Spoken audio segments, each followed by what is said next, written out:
Nous sommes à la fin de l'ère primaire, à la période dite carbonifère. La Terre est alors semblable à une vaste serre, un climat chaud et humide, avec une végétation luxuriante et des grandes forêts en bordure de mer ou de zones marécageuses. Cela a d'abord commencé par l'enfouissement de ces forêts. Ensuite, et progressivement, ces couches de végétaux se sont accumulées et transformées lentement en charbon, à l'abri de l'air.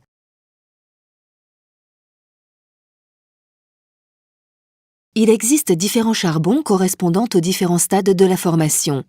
Tout d'abord, il y a la tourbe, qui est plutôt un mauvais combustible, puis la lignite, ou charbon brun, ensuite la houille, ou charbon noir, et enfin l'anthracite, un charbon très dur.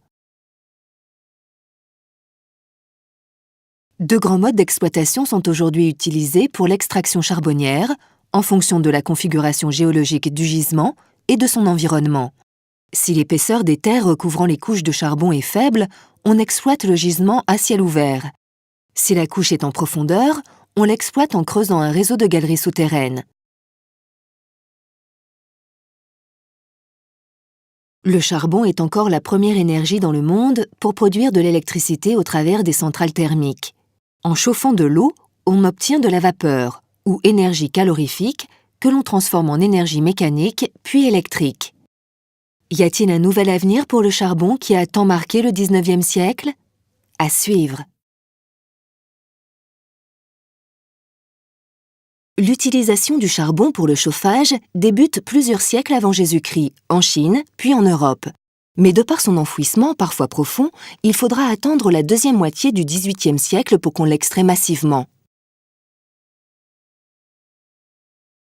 Au XIXe siècle, le charbon est largement utilisé pour faire fonctionner les machines à vapeur qui seront à l'origine de la révolution industrielle, ce qui permettra à l'industrie et au transport de changer la face du monde.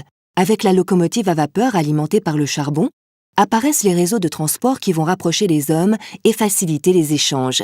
Les premières usines se font jour, entraînant la production de masse. Mais le charbon, c'est aussi très rapidement une source d'énergie clé de production d'électricité. De nos jours, le charbon demeure la première énergie utilisée dans le monde pour faire de l'électricité. L'utilisation du charbon varie aujourd'hui en fonction des régions du monde. Source majeure ou mineure selon les pays, l'avenir du charbon réside aujourd'hui largement dans la capacité de maîtriser les nuisances que son exploitation génère encore. Les émissions de CO2 en sont un exemple.